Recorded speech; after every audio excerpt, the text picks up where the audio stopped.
Hello there, Libras. Welcome to your reading. When I was shuffling out this spread, what was really interesting is the cards fell out two at a time. So these two fell out, and then these two fell out, and then these two, and then those two. So they kept falling out two at a time. And when that happened, I couldn't really focus to get like an image for you. I couldn't focus to get like an image for you. So as we go through this reading, whatever images comes up, then I will relay it for you, okay? But the two indicates to me that compromise, that partnership, that that sense of duality as well, indecisiveness, looking at ourselves in relations to another person. That's what it feels like to me. And those are like, I feel like the stereotypical Libran traits, okay, where it's like you see yourself in relations to another person. You see yourself as part of a whole, and you are at your best when you have another person by your side to bounce ideas off of, in order to feel secure, in order to feel like you are complete. Okay, so it's very reminiscent of like Pisces, Gemini, and Librans. To like that energy is very reminiscent of Pisces or Gemini. So you might have those people very, very prominent in your environment, or you might have those placement very prominent in your chart, in your natal astrology chart, because there's a sense here about wanting a partner, needing a partner, or needing just somebody by your side to bounce ideas off of, to come to for advice, or to just physically have by your side. So what I feel here is the way the spread is coming up, there's a need for us to seek people. If we're going to seek people anyways, if we're so relationship focused, or if we're so other focused, it is very, very important for us to seek people who are very different from us. Okay? And I honestly believe that, the one of our lessons in life is to learn as many things as possible, and to learn as many things as early on as possible. When your mind is young, it is very agile. It is very regenerative. You can make connections. You can cram in as much as you can. You can pull a lot of all-nighters and retain information really, really well when you're young, okay? And when you're young and you find and you purposely put yourself in many, many different work environments, okay? So like a year do this, another year try to do that, try to shift jobs as many times as possible, so that you get to know what environment is more suitable for you, so that you get to meet people, and that you get to put yourself in a myriad of situations and learning environments, so that you're exposed to as many things, different experiences, different circumstances, different belief system as possible.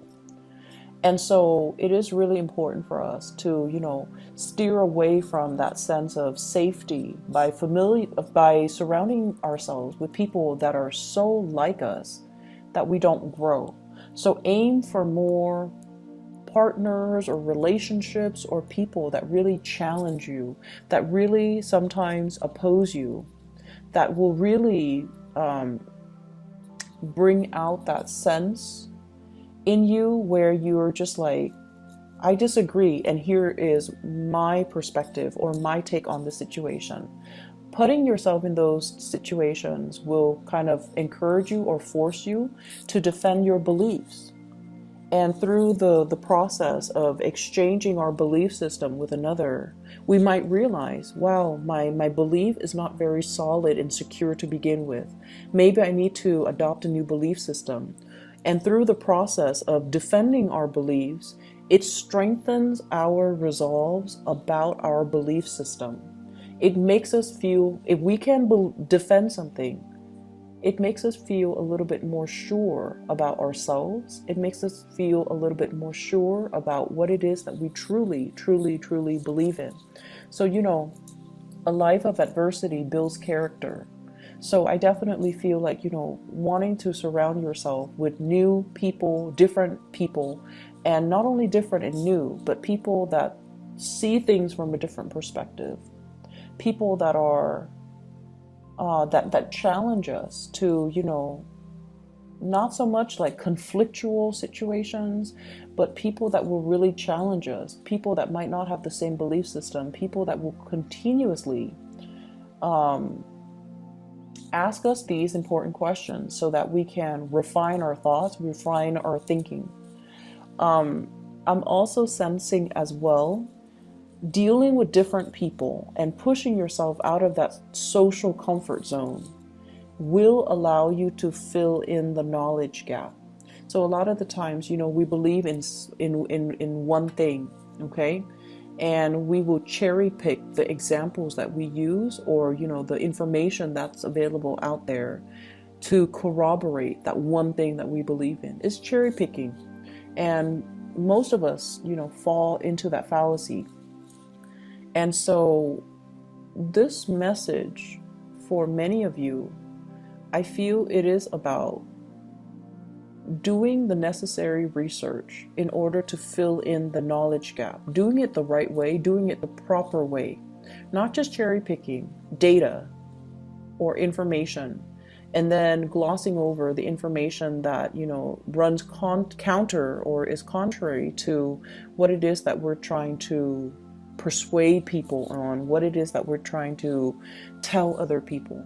So I feel here the need to be very, very fair and see things from both perspectives for you guys, so that you can refine your thinking, so that you can fill in the knowledge gap, so that you can understand, okay, maybe I was wrong with this belief and I need to switch over. But before I switch over and abandon my previous belief system, I need to do my research to make sure I know where I stand. And the reason I harped on this was because, the cards fell out two at a time. And also, there's a huge thing here about, I'm seeing a lot of students. You're going through some type of a training situation, and I feel almost like some of you, and not all of you, but some of you, you're just like, I already know this. Why are they giving us training on this? Why am I forced to sit through this? Why am I being taught something I already know? And I almost feel like that mentality, will be to your detriment. Okay? So I feel like there's a way that you're doing something, and that's like your go-to process. Like, you've already got it down and you're just like, I already know what I'm doing. All these people, they're wasting my time. They don't know what they're talking about. But it is something that you have to do. So some of you, for example, you're going to school to get a degree. And a lot of people nowadays, in order to land a very good job, we need a combination of experience, real life work experience, as well as degrees and diplomas. And I feel like for some of you, you're going through the motions. You already have the work experience. You already have the hands-on work experience. You already know what you're doing. And yet you're forced to go through some type of training, or you're forced to finish school in order to get that diploma so that you're more employable. And I feel like it's very, very frustrating for you. But I would say take that paradigm shift, because you're there for a reason. You already probably paying tuition. Even if the training is provided for free, it could be, led by by your company. You're already going to have to be there. Make the most of it. And whenever we enter an environment, any type of environment, whatever we put in is whatever we're going to get out. So if you're very hands-off and very detached and, keep people at arm's length and already come in with the attitude that I already know this, then you're going to get very, very little out of it. Okay, so I feel that there are things right now where you have to fill in the knowledge gap. You might not have all the information, and the people around you might have information that you need. Okay, so for example, if you're a financial planner and you're forced to, as a part of your coursework, as a part of renewing your license, you're forced to attend some financial planning workshops just to, get those credits, just to renew your license. And you're coming in there and you're just like, I already know all of this stuff. And the people that are teaching it lack the experience. They lack the articulateness that you guys love as an air sign. So what I feel is maybe you're not there to learn financial management. You're just there to renew your license. Maybe you're there to, assist the other people around you that might not grasp the concept as well. Maybe you're there to help them go through that process. Or maybe you're there to network and socialize. There's a reason for you to be somewhere. And so you have to make the most of it. Okay, see things from the other side. And there is a thing here about, I'm seeing a lot of students once again, and there's some information that you feel you're missing, some very, very vital piece of information. And I see some of you obsessively reading up on it, doing a lot of research. And you're just like, wait a minute, this research is not available out there. Maybe that's the line of inquiry that would be really, really good for a dissertation, for a master's thesis, for even a senior thesis for those of you who are undergrad, or even for high school, like a senior thesis.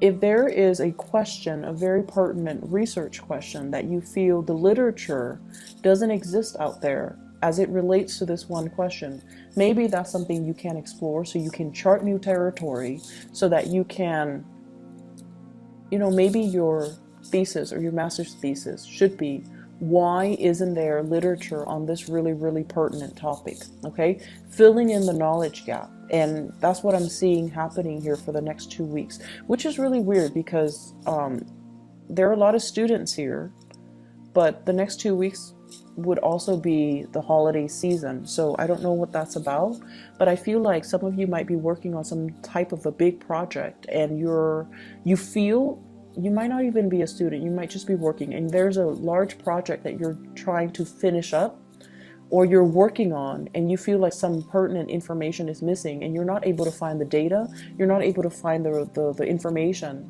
And so you might be spinning your wheels a little bit. Okay, maybe that is an area worth exploring for some of you. Aside from that, what I do feel is I have somebody in your environment, this is somebody that is younger than you, and I feel like they're very, very interested in you. And they try to ask you, like, hey, do you want to do this? Do you want to do that? But it seems like you guys are deferring to work or deferring to your hobbies in order not to socialize. So this is like some of you, classmate, others a friend, others a colleague. And then for others, it's somebody you're in some type of I see they have reached out many, many times. You want to do this? Do you want to do that? And you're like, I'm busy. And you are not looking at them, I feel, when you're saying this.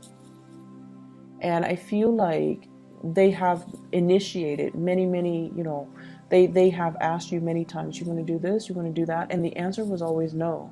And I see somebody who's just like, I can't embarrass myself anymore. I can't just keep doing this because they keep rejecting me. And I almost feel like if this person told you, hey, I really like you, you want to get coffee with me, your answer would be different. However, the way that they come in, it's very nonchalant, it's very unemotional.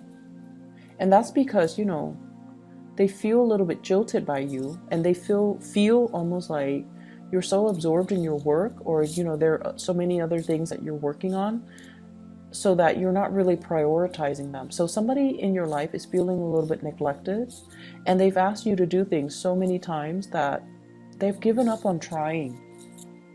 They've asked you to do things so many times, they've given up on trying. And as I say that, I had to repeat that, because I feel like for some of you, it's a crush asking you, let's get coffee, let's go see a movie, let's play something. Let's play sports. Let's go for a walk.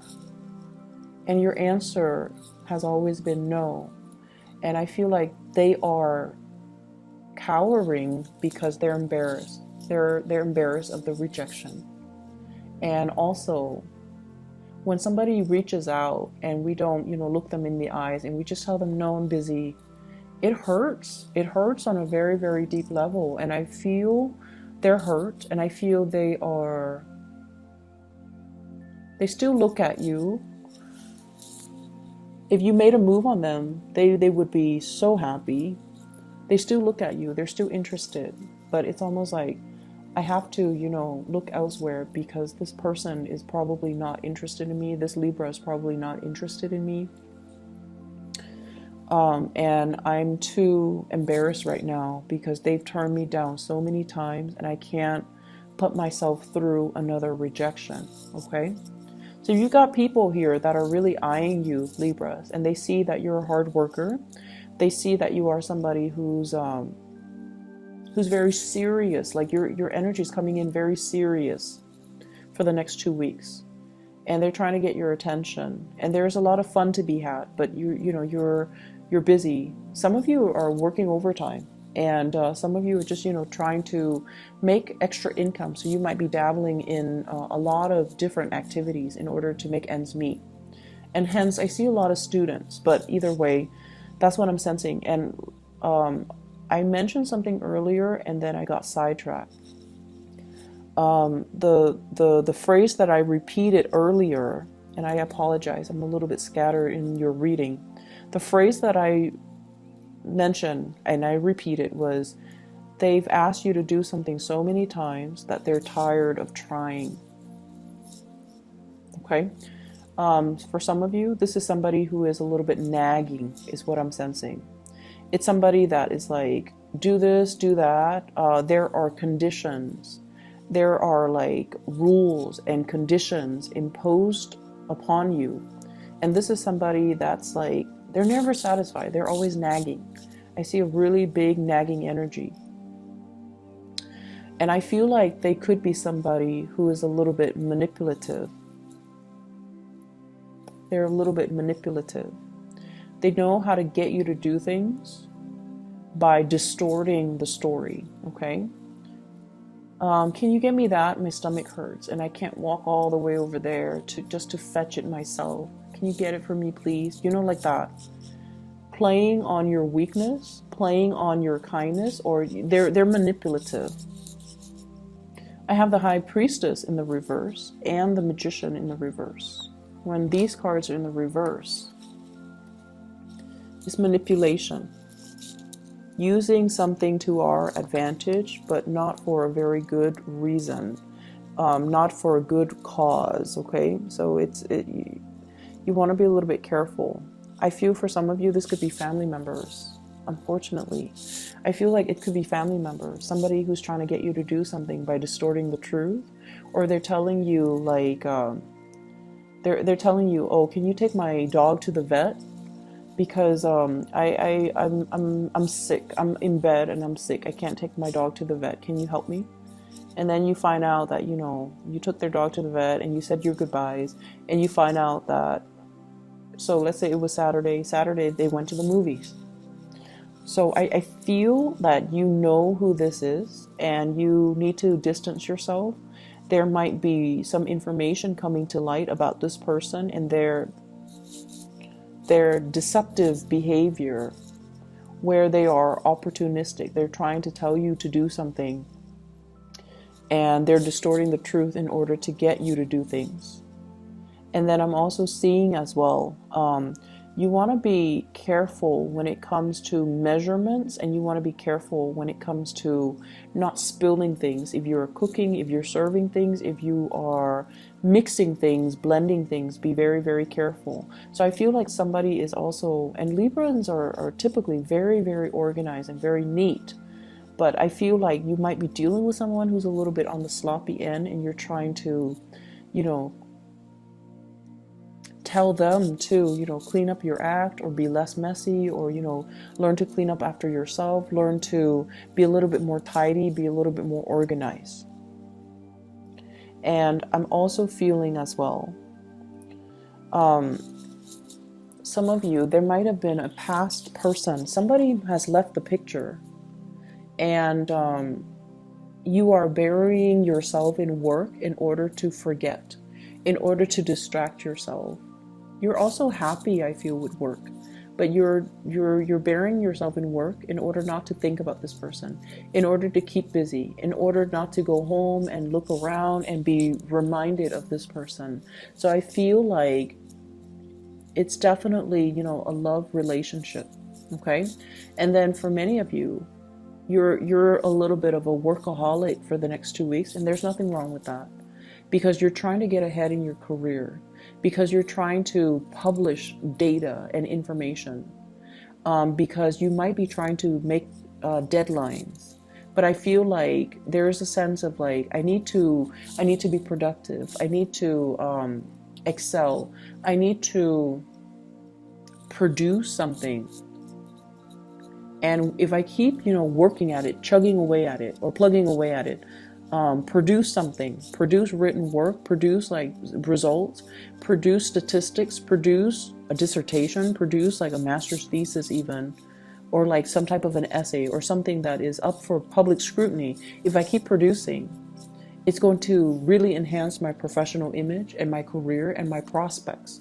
So there is a big push for you as well to, be a workaholic and to challenge yourself and to do all the work that is necessary for you, and to constantly work overtime or do a lot of work even on the during the holiday season. And then others, trying to forget a situation, a person from the past, and you're overcoming it through burying yourself, doing some type of a work. I see like shutting yourself in your office, shutting yourself in your home, trying to get things done, okay, to get things done so you're not distracted, so you're not,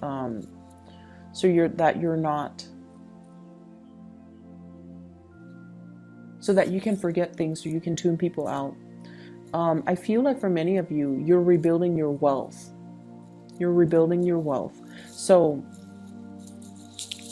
I feel almost like some people growing up with parents or in households, grandparents, or with parents who are extremely wealthy.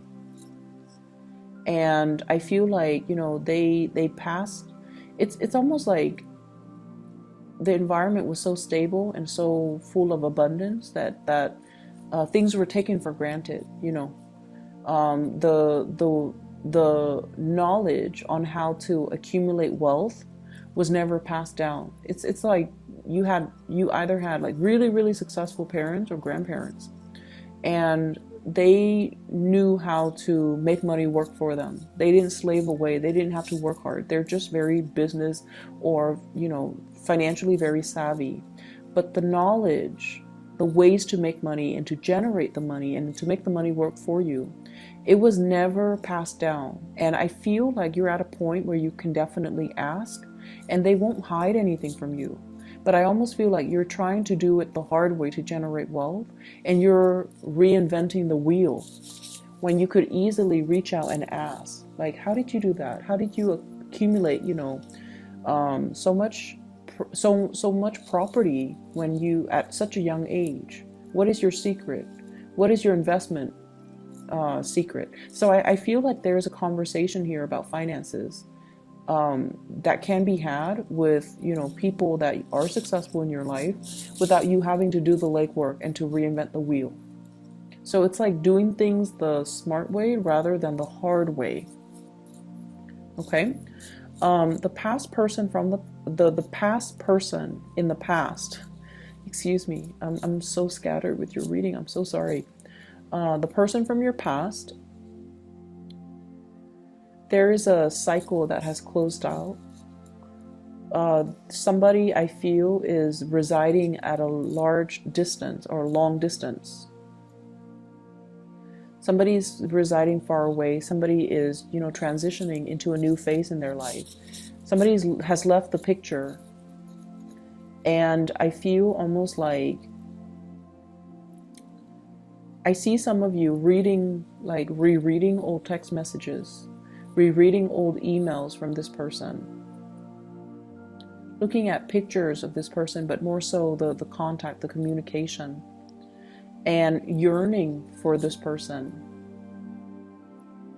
And I feel some of you might be in a position where, you know, it could be that one person that I mentioned before where they asked you so many times and they've been turned down so many times and now they're embarrassed. And so you're wondering and you're wondering, like, are they going to come back in? Are they going to ask me again? Right now I'm free. And they're not coming back in. So reach out to that person. If somebody asks you twice or 3 times, they're definitely very, very, very interested. And, you know, time could lapse. Time could like elapse between, you know, the times that they asked you and the last time that you said no. But I feel like if somebody asked us to do something, right, 2 or 3 times, you want to get coffee, you want to get lunch, you want to go for a walk, there's definitely still interested in you. And so reach out. Reach out for that communication. Don't bury yourself in work trying to forget. Don't be so caught up and wrapped up in things where you might be ignoring, you know, offers and people that are actually really, really good for you. Okay, people who are sincere with their feelings, people who want to take care of you, and people who have your best interests at heart. Okay, so step away from a situation if you find yourself with like a creative block or like a mental block where you are not able to proceed with like some type of a writing project, or you're not able to solve a specific problem. Step away from it. Maybe take up that offer for coffee, maybe take up that offer for a walk, and do those things to clear your mind so that you can come back and look at a situation with, you know, a fresh pair of eyes. Okay, so I hope the reading is helpful for you guys, Libras. It is a pleasure to connect with you guys. Have a wonderful holiday season for those who celebrate, you know, the Christmas season and the New Year's, and I will see you guys in January. I wish you the very, very best. Take care.